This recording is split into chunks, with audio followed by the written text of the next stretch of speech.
Hello viewers, नमस्कार। आज की वीडियो में क्लास 10 यूपी बोर्ड प्रोज का लेसन 5 है टार्च बियरर्स। मशाल ले जाने वाले लोग, या कह सकते हैं कि मशाल ढोने वाले लोग। तो यह लिखा गया है W.M. रायबर्न के द्वारा, यानी कि विलियम मॉर्टन रायबर्न के द्वारा, जिनका जो जन्म है 1895 में हुआ था वेलिंगटन न्यूजीलैंड में, और इनकी जो डेथ हुई थी वो 1986 ईस्वी को हुई थी। यह पेशे से देखिए बहुत ही एक फेमस जर्नलिस्ट थे, अर्थात पत्रकार थे। तो इस चैप्टर की जो टोटल वीडियो आपको मिलेगी 4 पार्ट में मिलेगी। फर्स्ट पार्ट में यह जो वीडियो है, इसमें हम जो चैप्टर है उसका इंट्रोडक्शन आपसे डिस्कस करेंगे, अबाउट द ऑथर और अबाउट द लेसन के बारे में। जो सेकंड पार्ट रहेगा उसमें हम इस चैप्टर का फर्स्ट पार्ट को कवर करेंगे, और जो थर्ड वाला पार्ट रहेगा उसमें इस चैप्टर के सेकंड वाले पार्ट को कवर करेंगे, और जो सबसे लास्ट वाला फोर्थ पार्ट होगा वीडियो का, उसमें हम इस चैप्टर की जो एक्सरसाइज है उसको हम कवर करेंगे। तो यहाँ से देखिए हम डायरेक्ट स्टार्ट कर दे रहे हैं। देखिए अबाउट द ऑथर, आप स्क्रीन पर देखिएगा। About the author, W.M. Rayburn is a famous English writer who writes on games and sports and general topics। देखिए यहाँ शो कर रहा है कि जो William Morton Rayburn is a famous English writer, वह बहुत ही प्रसिद्ध एक इंग्लिश राइटर थे। हु राइट्स, जो लिखे हैं, ऑन गेम्स, तमाम तरह की जो खेल होता है, एंड स्पोर्ट्स, और खेल से रिलेटेड जो भी चीजें होती, यानी खेल के बारे में या खेल से संबंधित चीजों के बारे में यह तमाम तरह की अपनी रचनाओं को लिखे हैं। एंड जनरल टॉपिक्स, जो सामान्य टॉपिक होते हैं, जो सामान्य विषय वस्तु होती है, उसके बारे में भी ये कुछ न कुछ लिखे हैं। हिज स्टाइल इज जर्नलिस्टिक, इनकी जो स्टाइल, जो शैली है, वो बिल्कुल पत्रकार की तरह से है। समटाइम्स, कभी कभी, ही राइट्स, वह लिखते हैं, ऑन पॉलिटिकल, कभी कभी ये बिल्कुल राजनीतिक गीत की तरह से लिखते हैं, एंड और सोशल सब्जेक्ट्स, और जो सामाजिक विषय होते हैं उस पर भी ये लिखते हैं। यानी कभी कभी इनके लिखने का जो स्टाइल है, जो थीम्स, जो सब्जेक्ट होता है, वो कभी राजनीति पर भी कुछ चीजें लिख देते हैं, और कभी कभी जो सामाजिक जो सब्जेक्ट होते हैं, जो सामान्य विषय होता है, उस पर भी ये अपनी रचनाओं को लिख देते हैं। जो सेकंड देखिए यहाँ पर हेडिंग है कि अबाउट द लेसन के बारे में। इसमें देख लीजिए आप, once a merchant had toiled hard and had made a lot of money. Once means एक बार, ए मर्चेंट, एक व्यापारी था, हैड टॉयल्ड, वह परिश्रम करता था, हार्ड मीन्स कठिन परिश्रम करता था। चैप्टर की स्टोरी को इसमें शार्ट में बताया गया है। वंस मीन्स एक बार, ए मर्चेंट, एक व्यापारी, हैड टॉयल्ड हार्ड, एक बार एक व्यापारी था, वह जो व्यापारी था वह बिल्कुल कठिन परिश्रम करता था। एंड और हैड मेड, उसने कमाया था, ए लॉट ऑफ मनी, बहुत ज्यादा पैसा। एक बार की बात है, एक व्यापारी था जो अपने पूरे जीवन में बहुत ही कठिन परिश्रम किया था, और कठिन परिश्रम करके उसने बहुत ज्यादा पैसा, बहुत ज्यादा धन कमाया था।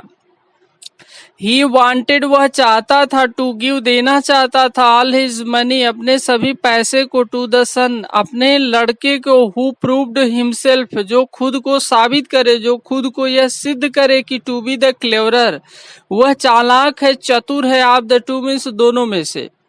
यानी उस व्यापारी के पास 2 लड़के थे, और उसने, जो व्यापारी था, वह यह डिसीजन लिया कि वह अपने संपूर्ण धन को, जितना भी वह अपने पूरे जीवन में कमाया है, वह अपने इस पैसे को दोनों लड़कों में वह बराबर बराबर नहीं बांटेगा, बल्कि वह क्या करेगा, इन पैसों को वह अपने किसी एक ही बेटे को दे देगा, जो बेटा अपने आप को यह सिद्ध कर देगा, यह बता देगा कि वह दोनों में से सबसे ज्यादा क्या है, चालाक है, चतुर है। देखिए वही कह रहा है कि ही वांटेड टू गिव, वह देना चाहता था, ऑल हिज मनी, अपने सभी पैसे को, टू द सन, अपने उस पुत्र को, हु प्रूव्ड हिमसेल्फ, जो अपने आप को साबित कर सके, बता सके, टू बी द क्लेवरर, जो चालाक हो, ऑफ द टू मीन्स दोनों में से, जो अपने आप को यह सिद्ध कर सके कि वह उससे क्या है, चालाक है।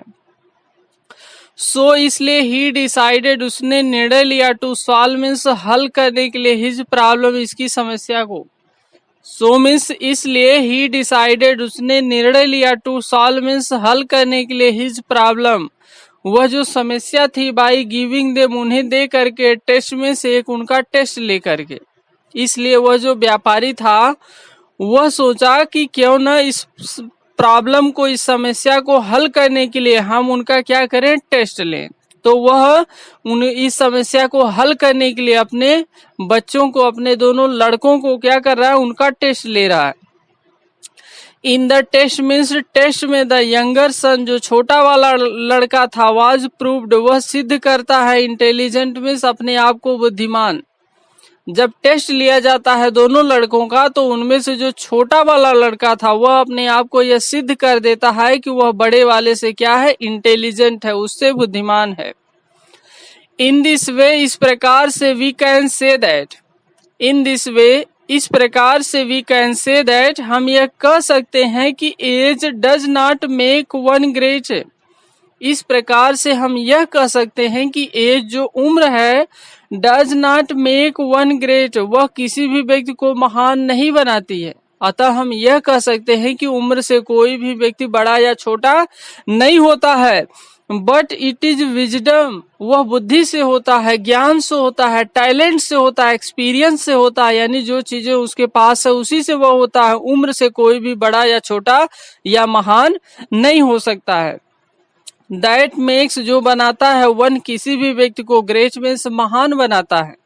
महान वही व्यक्ति है जिसके पास क्या है, ज्ञान है। ठीक है, और ज्ञान लेने के लिए यह जरूरी नहीं है कि उम्र के द्वारा कोई व्यक्ति क्या बन जाए, ज्ञानी बन जाए। यानी किसी की उम्र अगर बहुत ज्यादा है, अगर उसके पास ज्ञान नहीं है, तो यह नहीं कहा जा सकता कि उसकी उम्र ज्यादा है इसलिए वह ज्ञानी अवश्य ही होगा, यह कोई जरूरी नहीं। यानी उम्र का इसमें कोई रोल नहीं है, किसी भी एज का व्यक्ति बुद्धिमान हो सकता है, बन सकता है। सो इसलिए वी शुड थिंक, हमें सोचना चाहिए। सो इसलिए वी शुड थिंक, हमें सोचना चाहिए, फॉर सम टाइम, कुछ समय तक। इसलिए हमें कुछ समय तक सोचना चाहिए, बिफोर, पहले, आवर एवरी एक्शन, बिफोर, पहले, आवर, अपने, एवरी मीन्स प्रत्येक, एक्शन मीन्स कार्य के। इसलिए यहाँ पर प्रत्येक व्यक्ति को यह सलाह दी जा रही है, यह सुझाव दिया जा रहा है कि जब भी आप किसी भी कार्य को अगर करने जाते हैं तो उसके पहले आप उसके बारे में क्या करिए, एक बार अच्छी तरह से, सीरियसली, गंभीर होकर, बहुत अच्छी तरह से उसके बारे में आप सोच लीजिए, समझ लीजिए, तर्क वितर्क कर लीजिए, उसके लाभ और हानि के भी बारे में आप एक बार सोच लीजिए, अपने दिमाग में आप यह चिंतन कर लीजिए। फिर देखिए कह रहा है कि it is our great responsibility, यह हमारी सबसे महान, सबसे बड़ी जिम्मेदारी होती है, to make ourselves a good citizen, कि हम अपने आप को एक अच्छा नागरिक बनाएं। यह हमारी खुद की सबसे बड़ी जिम्मेदारी होती है कि हम अपने आप को एक अच्छा नागरिक बनाएं। इन फैक्ट, कह रहे हैं कि तथ्य यह है कि we have to train ourself, तथ्य यह है कि we have to train ourself, हमें खुद अपने आप को ट्रेंड करना होगा, हमें खुद अपने आप को एक्सपीरियंस्ड बनाना होगा, हमें खुद अपने आप को इम्प्रूव करना होगा, फॉर सिटीजनशिप, नागरिकता के लिए, and for the service of our country, और अपने देश की सर्विस के लिए, अपने देश की सेवा के लिए। कह रहे हैं कि आज जरूरत यह है कि हमें अपने आप को ट्रेंड करना चाहिए। अक्सर हम दूसरे की कमियों को निकालते हैं, उसको ढूंढते हैं, इसमें अपने मूल्यवान कीमती समय को हम व्यर्थ करते हैं, जबकि हमें क्या करना चाहिए, हमेशा यह प्रयास करना चाहिए कि अपने आप को हम किस तरह से इम्प्रूव कर सकें, क्योंकि आप अपने आप को जितना ही सुधारेंगे उतना ही आपका जो कैरेक्टर है, उतना ही आपका जो नॉलेज है, जो विजडम है, सब चीजों में इम्प्रूवमेंट होगा। और जब इम्प्रूवमेंट होगा तो आप धीरे धीरे जो परफेक्ट चीजें हैं, जो एक्सपीरियंस चीजें हैं, जो लर्नेड चीजें हैं, उसकी तरफ आप धीरे धीरे क्या करेंगे, बढ़ेंगे। और अगर आप इस प्रकार से करेंगे तो आप अपने देश के एक सच्चे नागरिक कहलाएंगे, एक वफादार नागरिक, ईमानदार नागरिक कहलाएंगे। और इस प्रकार से आप क्या करेंगे, अपने देश की सच्ची सेवा करेंगे, मन से अर्थात दिल से आप क्या करेंगे, एक सच्ची सेवा करेंगे। अर्थात अगर जिस देश में इस प्रकार के अगर नागरिक है तो वह जो देश है अवश्य एक आदर्श देश बन जाता है, अवश्य ही एक सबसे अच्छा देश वह बन जाता है। तो यहाँ पर पार्ट 1 जो वीडियो है एंड हो जा रही है और इसके बाद जो टेक्स्ट की चीजें हैं उस टेक्स्ट को हम सेकेंड पार्ट की वीडियो में कवर करेंगे। तो आज के लिए बस इतना है और उसकी जो वर्ड मीनिंग है वह वीडियो के लास्ट में आपको मिलेगी। अगर आप चैनल पर नए हो तो आप चैनल को सब्सक्राइब जरूर कीजिएगा। Thanks for watching.